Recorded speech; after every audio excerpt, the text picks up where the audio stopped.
अस्मद्गुरुभ्यो नमः। श्रीमते रामानुजाय नमः। अथ श्री आल्वन्दारिस्तोत्रम्। स्वादयन्निह सर्वेषां त्रयन्तार्थं सुदुर्ग्रहम् स्तोत्रयामास योगीन्द्रस्तं वन्दे यामुनाह्वयम्। नमो नमो यामुनाय यामुनाय नमो नमः। नमो नमो यामुनाय यामुनाय नमो नमः। नमो यामुनपादाब्ज रेणुभिः पावितात्मने विदिताखिलवेद्याय गुरवे विदितात्मने। नमो चिन्त्याद्भुताक्लिष्ट ज्ञानवैराग्यराशये नाथाय मुनये गाध भगवद्भक्तिसिन्धवे। तस्मै नमो मधुजिदङ्घ्रिसरोजतत्त्व ज्ञानानुरागमहिमातिशयान्तसीम्ने नाथाय नाथमुनयेऽत्र परत्र चापि नित्यं यदीयचरणौ शरणं मदीयम्।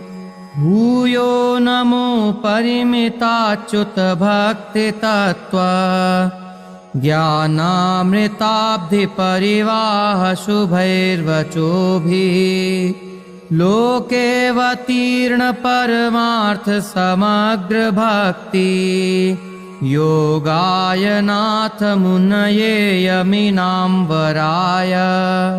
तत्त्वेन यश्चिदचिदीश्वर तत्स्वभाव भोगापवर्ग तदुपाय गतिरुदारः सन्दर्शयन्निरमिमीत पुराणरत्नम्। तस्मै नमो मुनिवराय पराशराय। माता पिता युवतयस्तनया विभूति सर्वं यदेव नियमेन मदन्वयानाम्। आद्यस्य नः कुलपतेर्वकुलाभिरामम् श्रीमत्तदङ्घ्रियुगलं प्रणमामि मूर्ध्ना। यन्मूर्ध्नि मे श्रुतिशिरस्सु च भाति यस्मिन् नस्मन्मनोरथपथः सकलसमेति। स्तोष्यामि नः कुलधनं कुलदैवतं तत् पादारविन्दमरविन्दविलोचनस्य। तत्त्वेन यस्य महिमार्णवशीकराणुः शक्यो न मातुमपि सर्वपितामहाद्यैः कर्तुं तदीयमहिमस्तुतिमुद्यताय। मह्यं नमोऽस्तु कवये निरपत्रपाय। यद्वाश्रमावधियथामतिवाप्यशक्तः स्तौम्येवमेव खलु तेऽपि सदा स्तुवन्तः। वेदाश्चतुर्मुखमुखाश्च महार्णवान्तः कोमज्जतोरणुकुलाचलयोर्विशेषः। किञ्चैष शक्त्यतिशयेन नुतेऽनुकम्प्य स्तोतापितुस्तुतिकृतेन परिश्रमेण। तत्र श्रमस्तु सुलभो मम मन्दबुद्धे रेत्योद्यमोऽयमुचितो मम चाब्जनेत्र। नावेक्षसे यदि ततो भुवनान्यमूनि नालं प्रभो भवितुमेव कुतः प्रवृत्ति। एवं निसर्गसुहृदे त्वयि सर्वजन्तो स्वामिन्न चित्रमिदमाश्रितवत्सलत्वम् स्वाभाविकानवधिकातिशयेषिते त्वम् नारायण त्वयि न मृष्यति वैदिकः कः ब्रह्मा शिवः शतमखः परमस्वराडी एतेऽपि यस्य महिमार्णवविप्रुषस्ते कः श्रीश्रियः परमसत्त्वसमाश्रयः कः पुण्डरीकनयनः पुरुषोत्तमः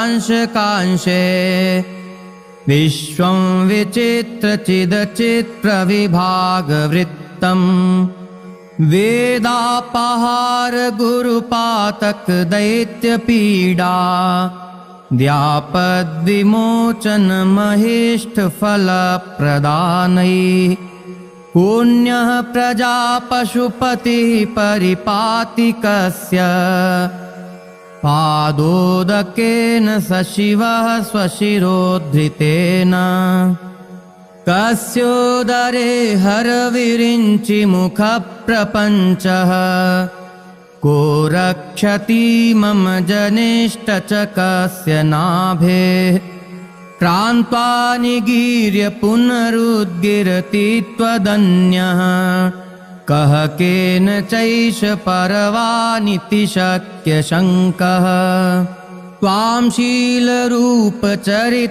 परमप्रकृष्ट सत्त्वेन सात्विकतया प्रबलैश्च शास्त्रैः प्रख्यातदैव परमार्थविदां मतैश्च नैवासुरप्रकृतयः प्रभवन्ति बोद्धुम् उल्लङ्घितत्रिविधसीमसमातिशायि सम्भावनं तव परिव्रढिमस्वभावम् मायाबलेन भवतापि निगुह्यमानं पश्यन्ति केचिदनिशं त्वदनन्यभावा यदण्डमण्डान्तरगोचरं च यत् दशोत्तराण्यावरणानि यानि च गुणाः प्रधानं पुरुषः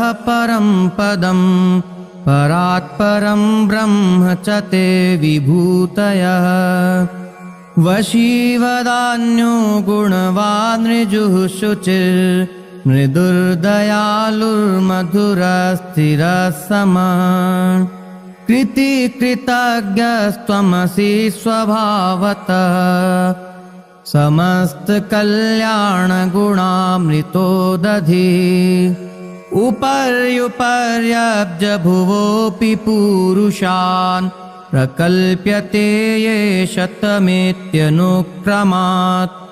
गिरस्त्वदेकैकगुणावधीप्सया सदा स्थितानोद्यमतोऽतिशेरते त्वदाश्रितानां जगदुद्भवस्थिति प्रणाश संसारविमोचनादयः भवन्ति लीलाविधयश्च वैदिकास् त्वदीयगम्भीरमनोनुसारिणः नमो नमो वाङ्मनसात्विभूमये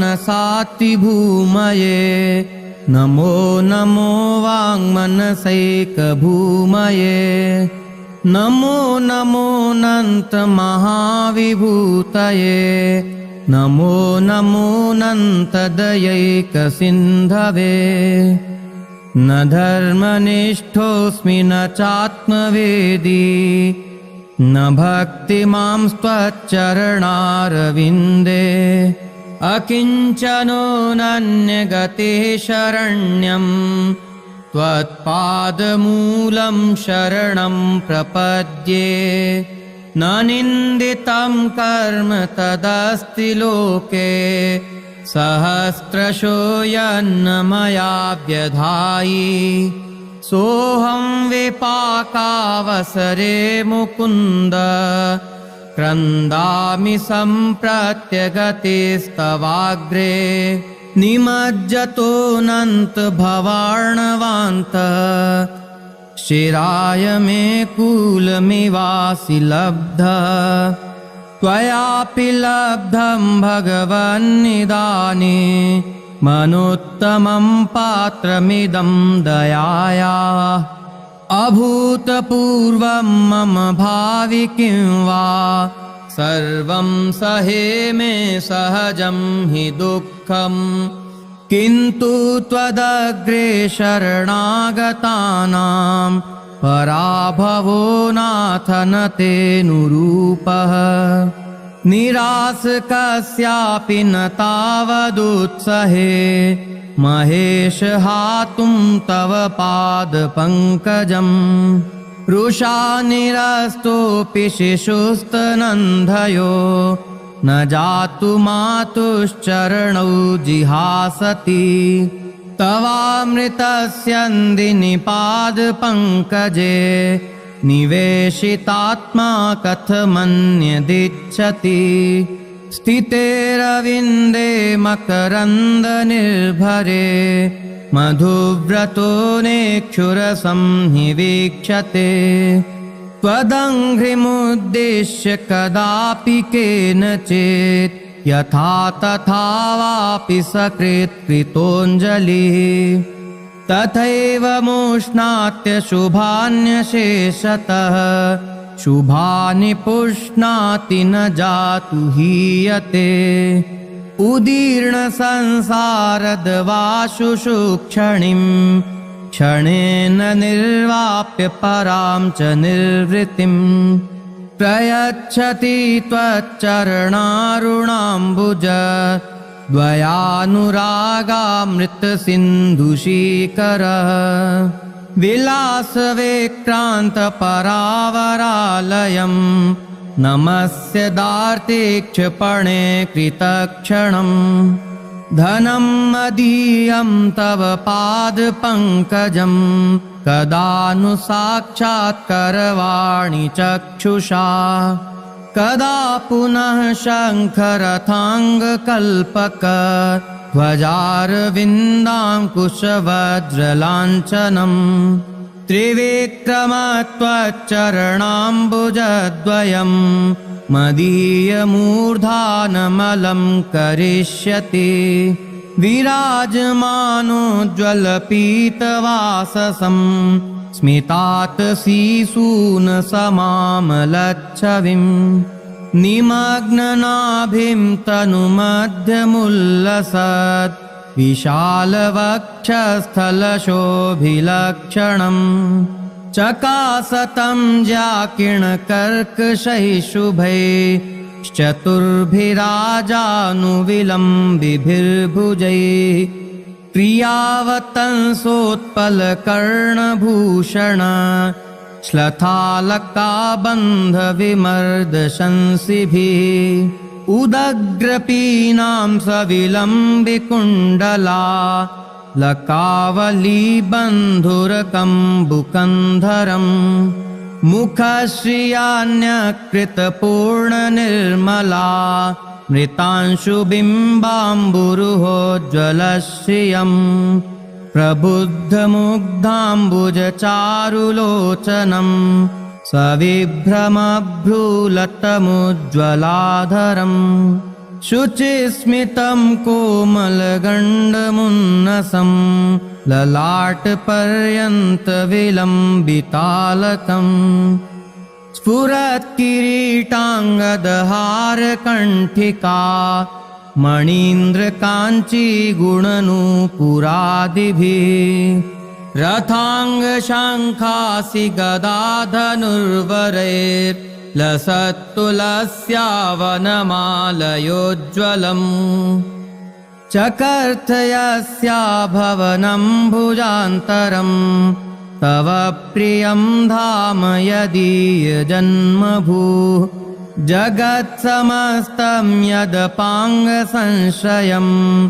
यदर्थमम्भोधिरमन्त्रबन्धि च स्ववैश्वरूप्येण सदानुभूतया व्यपूर्ववद्विस्मयमादधानया गुणेन रूपेण विलासचेष्टितैः सदा तवैवोचितया तव श्रिया तया सहासीनमनन्तभोगिनी प्रकृष्टविज्ञानबलैकधामनि फणामणिव्रातमयूखमण्डल प्रकाशमानोदरदिव्यधामनि निवासशय्यासनपादुकांशुको पधानवर्षातपवारणादिभिः शरीरभेदैस्तव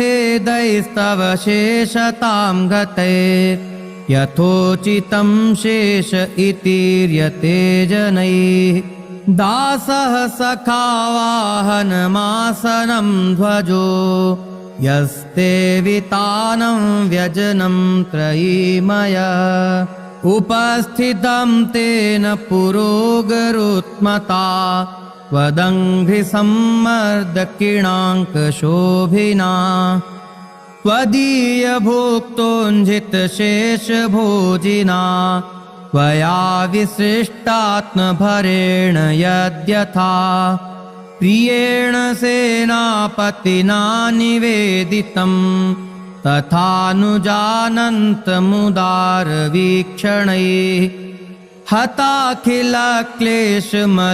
स्वभावतः सदानुकूल्यैकरसैस्तवोचितैः गृहीत तत्तत्परिचारसाधनैर्निषेव्यमाणं सचिवैर्यथोचितम् अपूर्वनानारसभावनिर्भर प्रबुद्धया मुग्धविदग्धलीलया क्षणाणुवत्क्षिप्तपरादिकालया प्रहर्षयन्तं महिषीं महाभुजम् अचिन्त्य दिव्याद्भुतनेत्ययौवन स्वभावलावण्यमयामृतोदधिम् श्रियः श्रियं भक्तजनैकजीवितं समर्थमापत्सखमर्थिकल्पकम् भवन्तमेवानुचरन् निरन्तरं प्रशान्तनिःशेषमनोरथान्तर कदाहमैकान्तिकनित्यकिङ्करः प्रहर्षयिष्यामि सनाथ जीवितम् धिगशुचिमविनीतं निर्दयं मामलज्जं परमपुरुषयोऽहं योगिवर्याग्रगण्यैः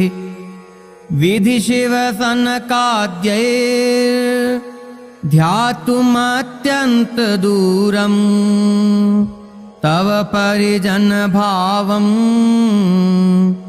कामये कामवृत्तः अपराधसहस्रभाजनं पतितं भीमभवार्णवोदरे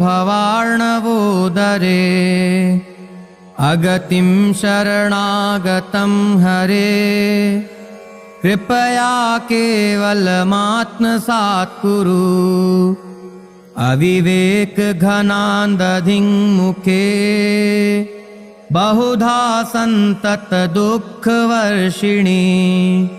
भगवन् भवदुर्दिने पथ स्खलितं मामवलोकयाच्युत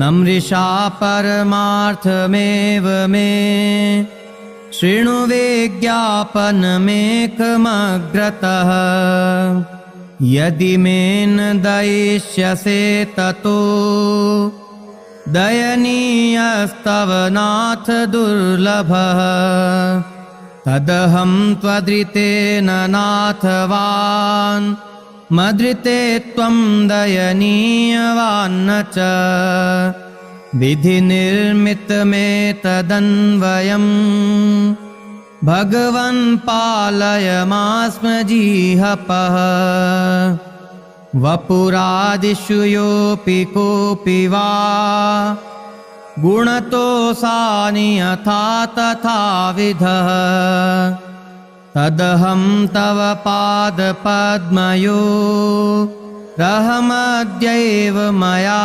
समर्पितः मम नाथ यदस्ति योऽस्म्यहं सकलं तद्धित्वैव माधव नियतः स्वमिति प्रबुद्धधि रथवा किं नु समर्पयामि ते अवबोधितवानिमां यथा मयि नित्यां भवदीयतां स्वयं कृपयैव मनन्यभोग्यतां भगवन् भक्तिमयि प्रयच्छ मे तव दास्य सुखैकसङ्गिनां भवनेष्वस्त्वपि कीटजन्म मे इतरावसथेषु मा स्म भूदपि मे जन्म चतुर्मुखात्मना सकृत्वदाकार विलोकनाशया तृणीकृतानुत्तमभुक्तिमुक्तिभिः महात्मभिर्मामवलोक्यतां नय क्षणेऽपि ते यद्विरहोति दुस्सहः न देहं न प्राणान् न च सुखमशेषाभिलषितम् न चात्मानं नान्यत् किमपि तव शेषत्वविभवात्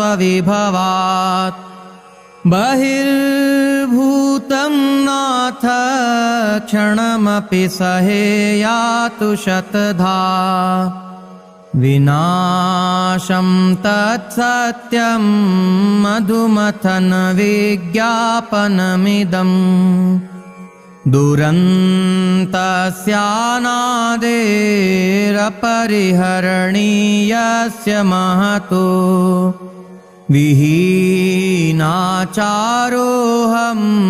नृपशुशुरभस्यास्पदमपि दयासिन्धो बन्धो निरवधिकवात्सल्यजलधे तव स्मारं स्मारं गुणगणमितीच्छामि गतभिः अनेच्छन्नप्येवं यदि पुनरितीच्छन्निवरज स्तमश्चन्नच्छद्मस्तुतिवचनभङ्गिमरचयम् तथापीत्थं रूपं वचनमबलं व्यापि कृपया त्वमेवैवं